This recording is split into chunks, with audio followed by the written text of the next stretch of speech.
যে হুজুর আমার কুরবানি দিব, কিন্তু আমার আব্বার আকিকা দিছে কিনা জানি না, আব্বাও বলতে পারে না, বা আমার মায়ের আকিকা দিছে কিনা মা জানে না, বা আমার আকিকা দিছে কিনা আমার মনে পড়তেছে না। হুজুর আমি এই গরুর মধ্যে, কুরবানির গরুর মধ্যে আমার আকিকা বা আমার বাবার আকিকা বা আমার মায়ের আকিকা, অনেকে নিজের স্ত্রীর আকিকার কথাও জিজ্ঞাসা করছে। মানে আকিকার প্রশ্নটা বেশি আমাকে জিজ্ঞাসা করছে, যেটা দেওয়া যাবে কিনা। একই পশুতে, কুরবানির পশুর মধ্যে কুরবানির শরীক প্লাস আকিকা দুইটা একসাথে দেওয়া যাবে কিনা, এই মাসআলাটা নিশ্চয়ই আপনাদের অনেকের জানার দরকার। মনে রাখবেন, হানাফি মাযহাবের ফুকাহায়ে কেরাম এই ব্যাপারে রায় দিয়েছেন, যে রায়টা ফাতওয়ায়ে তাতার খানিয়ার মধ্যে উল্লেখ আছে। ফাতওয়ায়ে তাতার খানিয়া সেই কিতাবের মধ্যেই মাসআলাটা উল্লেখ।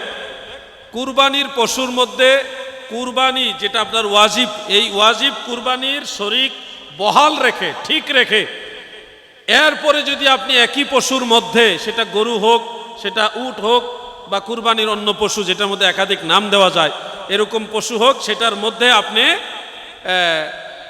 আকিকাও দিতে পারবেন।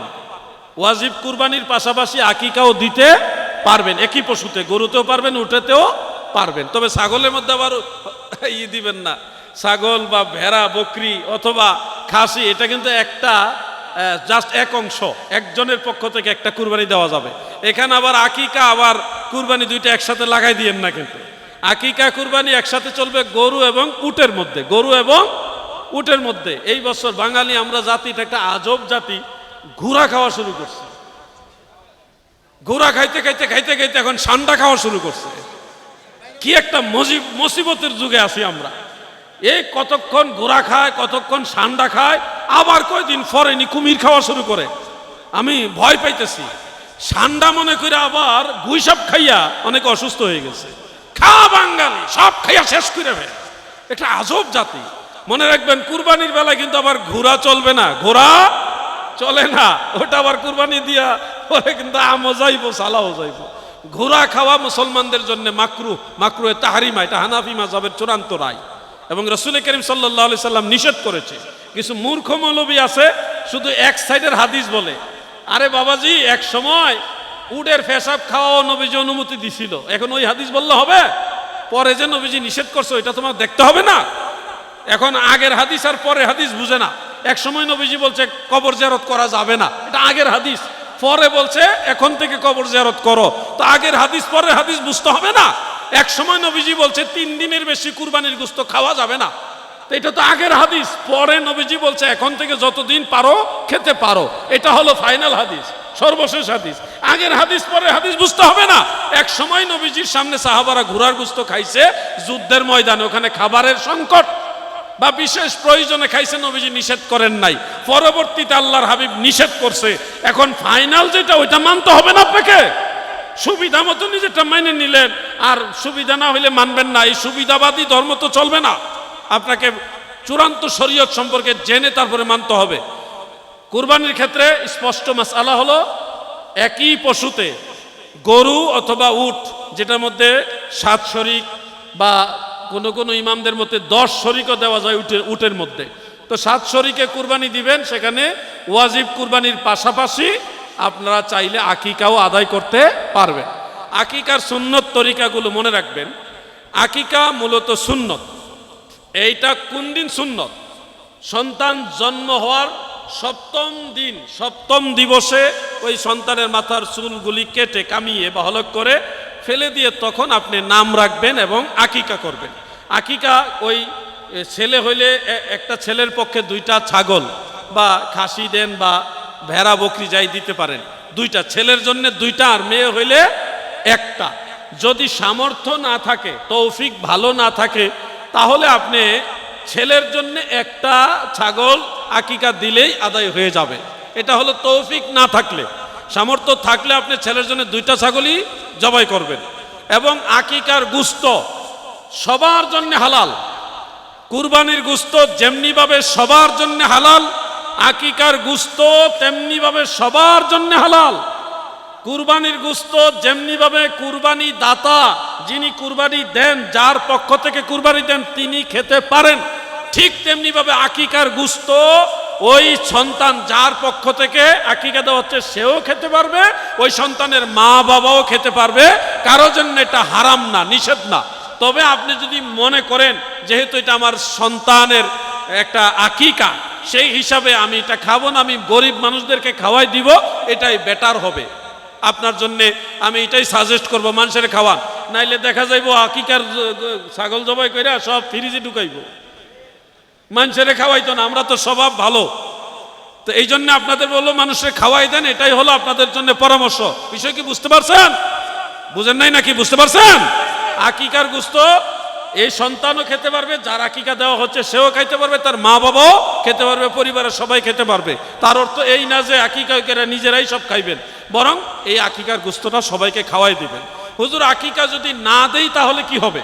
আকিকা না দিলে যেই সন্তান জন্ম হয়েছে তার আকিকা যদি না দেন, যতদিনই আকিকা না দিবেন ততদিন তার শরীরের মধ্যে রোগ বেমার চলার পথে হঠাৎ উষ্টা খাইয়া পইরা ব্যথা হয়ে যাব, মানে বালা মুসিবত, একটা না একটা সমস্যা, রোগ, হ্যাঁ, বেমার, এগুলি লেগেই থাকবে, কখনো এটা সারবে না।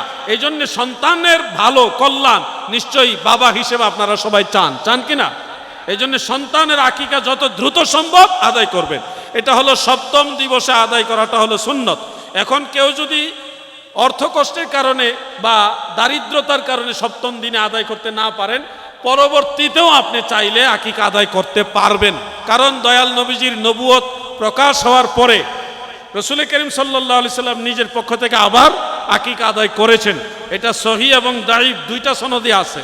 তো এই জন্য আপনারাও চাইলে নিজের আকিকা যদি আদায় না হয়ে থাকে, আপনার আকিকা শিশুকাল আদায় করেননি বা করছেন বলে জানা যায়নি, তাহলে আপনার আকিকা আপনি নিজেও পরবর্তীতে কুরবানির পশুর মধ্যে কুরবানির শরীক বহাল রেখে আপনারটা আপনি আদায় করতে পারবেন। বুঝতে পারছেন বিষয়? আমার সাথে সারাদিন বুঝতে পারছেন? আপনি আপনার মা বাবার আকিকা, সন্তান বা ভাই বোন বা কোনো পরিবারের সদস্য, তাদের আকিকাও আপনি আদায় করতে পারবেন। আল্লাহ তাআলা আমাদের সবাইকে বুঝার তৌফিক দেন, বলেন আমিন। কুরবানির গোশত তিনটা ভাগ করা মুস্তাহাব পর্যায়ের সুন্নত। কয়টা ভাগ? কয় ভাগ? 3 ভাগ। পুরোটাই নিজের খাবেন না, এক ভাগ হলো নিজের, যেটা আপনি খাবেন আপনার পরিবারের লোকজন নিয়ে, এটা আপনার মেহমান মুসাফির আসলে তাদেরকে নিয়ে খাবেন, এটা এক ভাগ। আর দ্বিতীয় ভাগটা হলো আত্মীয় স্বজন অথবা প্রতিবেশীর মধ্যে যারা কুরবানি দেয়নি, দিতে পারেনি, এদেরকে দিবেন, মনে রাখবেন। তৃতীয় ভাগটা গরিব মিসকিনের জন্য। তো গরিব মিসকিনকে সবাই দেয়, গরিব মিসকিনকে, আমার রিকোয়েস্ট, এই তিনটাই মুস্তাহাব পর্যায়ের সুন্নত এবং সহিহ হাদিস দ্বারা প্রমাণিত। আল্লাহ তাআলা আমাদের কুরবানির বিষয়গুলি খেয়াল রাখার তৌফিক দান করেন, বলেন আমিন। একটা গরুতে সর্বোচ্চ 7 শরিক দেওয়া যাবে। ধরেন আপনি কুরবানি দিচ্ছেন সম্পূর্ণ নিজের টাকায়, আপনি চাইলে এই কুরবানির মধ্যে আপনার ওয়াজিব শরিক ঠিক রেখে আপনার বাবা, ওনার পক্ষ থেকে একটা নাম রাখতে পারবেন, মায়ের পক্ষ থেকে আরেকটা নাম, স্ত্রীর, সে আপনার জীবন সঙ্গী, সে আপনার সুখেরও সাথী দুঃখেরও সাথী। কুরবানির সময় একটা কাম করবেন, বেগম সাহেবারে কইবেন যে তোমার নামেও একটা কুরবানি দেবো, এবার দেখবেন সেবা যত্ন বেড়ে যাবে, আদর কদর বেড়ে যাবে। কেন দিবেন না? আপনি অবশ্যই দিবেন, তার পক্ষ থেকে কুরবানি দিবেন। বলবেন হুজুর আমার দাদা মারা গেছে, দাদি মারা গেছে, আমরা কি মৃত সেই দাদা দাদি অথবা মৃত মা বাবার পক্ষ থেকে কুরবানি দিতে পারবো? হানাফি মাযহাবের মাসআলা হলো, রাসূল করিম সাল্লাল্লাহু আলাইহি সাল্লামের হাদিস থেকে এটা প্রমাণিত যে মৃত মা বাবা, দাদা দাদি বা এরকম নিকটাত্মীয় কেউ যদি থাকে, তাদের পক্ষ থেকেও আপনি কুরবানি দিতে পারবেন। প্রতি বৎসর শেরে খোদা মাওলা আলী রাদিয়াল্লাহু তাআলা আনহু রাসূল করিম সাল্লাল্লাহু আলাইহি সাল্লামের পক্ষ থেকে কুরবানি করতেন। এজন্য হানাফি মাযহাব এটাকে রায় দিয়েছে মৃত ব্যক্তির পক্ষ থেকে কুরবানি দেওয়া যায়। আমার ভাইরা, আপনারা কি মাসালাগুলি বুঝতেছেন? এটা এই সময়ে দরকার। আমি জোর করেই আপনাদের বললাম, আপনারা এগুলি মনে রাখবেন এবং আমল করার চেষ্টা করবেন ইনশাআল্লাহ। আজকে